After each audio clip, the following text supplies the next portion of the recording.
சரி, பேசுவோம். திரிஷாம், இங்க மாநில சுயாட்சி தீர்மானத்தை 74 அப்போது அதிமுக ஆதரிக்கல, 2025 இப்பவும் ஆதரிக்கல. இதற்கு என்ன வேறுபாடு, என்ன பொருள்? 74 ஆதரிக்கலங்கிறதுக்கு பிறகு 70 நடந்த சம்பவத்தை இதுல நம்ம நினைவு கூறணும். சட்டமன்றத்தில் எம்ஜிஆர் அவர்கள் பேசும்போது 5 விஷயங்கள்ல திமுகவும் அதிமுகவும் இரட்டை குழல் துப்பாக்கி என்று சொல்லி மாநில உரிமைகளையும் அந்த பட்டியல் சேர்த்துட்டாரு. அதாவது பழைய அண்ணாவோட 5 கோல் தான், 65 சொன்ன அதே 5 கோல் தான். அதை எம்ஜிஆர் அவர்கள் முதலமைச்சர் இருக்கும்போது அதை ஒத்துக்கிட்டாச்சு. அதாவது 74 ஸ்டாண்டு 77 மாறிடுச்சு. சோ இன்றைய தேதி வரைக்கும் அதிமுகவோட இன்னும் சொல்ல போனால் அதோட பவுண்டரோட ஸ்டாண்ட் இதுதான். அதுக்கப்புறம் ஜெயலலிதா அவர்கள் அதை பலமுறை வலியுறுத்தி இருக்கிறார்கள். ஜிஎஸ்டி நம்ம கான்ஸ்டன்டைன் சொன்னதான் கரெக்ட். என்னன்னா கவுன்சில் ஓட்டிங்கே லோட் டுவர்ட் சென்ட்ரல், எதுவுமே நம்ம செய்ய முடியாது. ஆனா ஜிஎஸ்டி கொண்டு வரும்போது பார்லிமெண்ட்ல நடந்த விவாதங்களை எல்லாம் பார்த்தா ரொம்ப பேலன்ஸ்டா தெரிஞ்சது. அதாவது நிறைய மாநிலங்கள் வெவ்வேறு விதமா வரி விதிக்குது, அதை ஒன்றுபடுத்தினால் இந்த நாட்டுக்கு நல்லது, அது பெரிய அளவுக்கு நம்ம வியாபாரத்தை பெருக்கும், இப்படி எல்லாம் வாதம் வைக்கப்பட்டது. ஆனால் இப்ப நடப்பு என்பது வேறவா இருக்கு. அந்த காலகட்டத்தில் அது ஜெயலலிதா அவர்கள் எதிர்த்தார்கள் நம்ம இதுல நினைவுல வச்சுக்கிடணும். நமக்கு உண்மையான தேவை என்ன அப்படின்னா, நம்மளோட லெஜிஸ்லேட்டிவ் பவர், அந்த லெஜிஸ்லேட்டிவ் பவர் மக்களின் நன்மைக்காக மக்களால் தேர்ந்தெடுக்கப்பட்ட அரசு சட்ட முன்வடிவுகளை, சட்ட மசோதாக்களை அசம்பிளியில நிறைவேற்றுது. ஆனால் கவர்னர் முட்டுக்கட்ட போடுறாரு. பெரிய அளவுக்கு அதுல நமக்கு இப்ப ரிலீஃப் கிடைச்சிருக்கு. அது போக அது சில இடங்கள்ல காலாவதியான மசோதாக்களுக்கு கூட திருப்பி உயிர் கொடுக்கக்கூடிய வார்த்தை பிரயோகங்கள் இருக்கு. கான்ஸ்டிடியூஷனல் எக்ஸ்பர்ட்ஸ் தான் அதை விளக்கணும். ஆனா மேலெழுந்த வாரியாக படித்து பார்த்தால் அப்படித்தான் தெரியுது.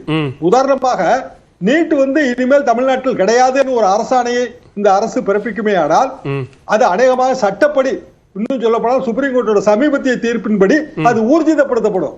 அதுதான் என்னோட கருத்து. அப்கோர்ஸ் கான்ஸ்டிடியூஷனல் எக்ஸ்பர்ட்ஸ் என்ன சொல்ல போறாங்க, இவங்க ரிவ்யூ பெட்டிஷன் எப்படி ஃபைல் பண்ண போறாங்கன்னு நமக்கு தெரியல. ஆனா அது பிறகுதான் இந்த விவாதம் கூர்மைப்பட்டிருக்கிறது. அதை நம்ம கவனத்தில் எடுக்கணும். ஓகே, இல்ல இப்ப முதலமைச்சர் அதிமுக புறக்கணித்த விவகாரத்தை கூட்டணியோடு ஒப்பிட்டு என்ன சொல்றாருன்னா, கொள்கை வேறு கூட்டணி வேறு அப்படின்னு சொல்றாங்களே, இப்படி புறக்கணித்து விட்டு இது தொடர்பான மாநில உரிமை தொடர்பான ஒரு விவாதத்துல மிக முக்கியமான ஒரு இடத்துல பேசாததும் இதை ஆதரிக்காததும் தான் கொள்கையா அப்படின்னு கேள்வி எழுப்புறார். அது சரியான கேள்விங்க. என்ன காரணம்னா, தமிழ்நாட்டுக்கு தானே திருப்பி நீங்க எந்த மாநில கட்சியா இருந்தாலும் தமிழ்நாட்டு நன்மைக்காக பேசி ஆகணும். அதானே எம்ஜிஆர் ஜெயலலிதா அவர்களும் பேசினார்கள். அப்படி இருக்கும்போது இது கூட்டணி சேர்க்கை சரியில்லைங்கிறதுக்காக இயல்பாக இப்போ புறக்கணித்துட்டு போறதுல அர்த்தமே கிடையாது. அதிமுக செய்தது வரலாற்று பிழை, அதுல மாற்று கருத்தே கிடையாது. எனக்கு எத்தனையோ முறை இதை பத்தி எல்லாம் நம்ம எழுதி இருக்கிறோம். நீங்க இதெல்லாம் படித்து பார்க்க வேண்டிய விஷயங்கள் எதெல்லாம் தெரியுமா? ஒன்று, மாப்போசி ஐயாவோட மாநில சுயாட்சி. ஈவன் சூர்யாவும் அதெல்லாம் படிச்சு பார்க்கணும். ஏன் இந்த முழக்கம் வந்துச்சு? அதெல்லாம் ரொம்ப காலத்துக்கு முன்னாடியே வந்த விஷயம். முரசொலி மாறனோட மாநில சுயாட்சி. இப்ப சமீபத்துல நம்ம ஆளி செந்தில்நாதன் அவரோட மாநில சுயாட்சி பற்றிய 1974 மாநில சுயாட்சி நினைக்கிறேன் தலைப்பு, புத்தகத்தோட தலைப்பு. அதை படித்து பார்த்தா தான் ஏன் இந்த கோரிக்கைங்கிற வரலாறு நமக்கு புரியும். அதாவது 50 வருடங்களுக்கு 75 வருடங்களுக்கு முன்னால் இருந்து வேற. 1949 எனக்கு டேட் ஆஃப் பர்த். 50 குடியரசு, 50ல இருந்து 67 வரைக்கும் இருந்த நிலைமை வேற. 67க்கு பிறகு முதல்ல காங்கிரஸை வீழ்த்தி இங்க திமுக ஆட்சிக்கு வந்த பிறகு மாநில உணர்வுகள், மாநில அபிலாஷைகள், மாநில எதிர்பார்ப்புகள் பெருகிடுச்சு. இப்போ மாநில எதிர்பார்ப்புகள் பெருகும் போது அதை பூர்த்தி செய்ய வேண்டியது யார்? சரி, யாருன்னா மாநில அரசு தானே, வேற வழி இல்லையா? மக்களுக்கு நெருக்கமா இருப்பது அதுதானே.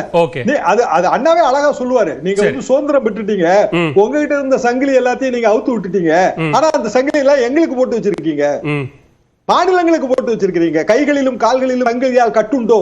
இதெல்லாம் அண்ணா அந்த காலத்துல பேசுறதுங்க. அப்போ இது ஏன் இந்த வரலாறு வந்தது, இது பிரிவினைவாதம் இல்லங்கிறத தயவு செஞ்சு காங்கிரஸ் கட்சியும் புரிஞ்சுக்கிடணும், சூர்யா அவர்களும் புரிஞ்சுக்கணும். கனகராஜ் அவர்கள் சரியா சொன்னபடி ஜோதிபாஸ் அவர்கள் காலத்துல இருந்து இந்த விவாதம் இருக்கு. நம்ம மட்டும் கிளப்பலங்க, எல்லாருமே சேர்ந்து கொடுத்த குரல் தான். அந்த குரல் தான் சுப்ரீம் கோர்ட்ல தீர்ப்பா எதிரொலிச்சிருக்குது. அதையும் நம்ம புரிஞ்சுக்கிடணும். நிச்சயமா பேசலாம். திரு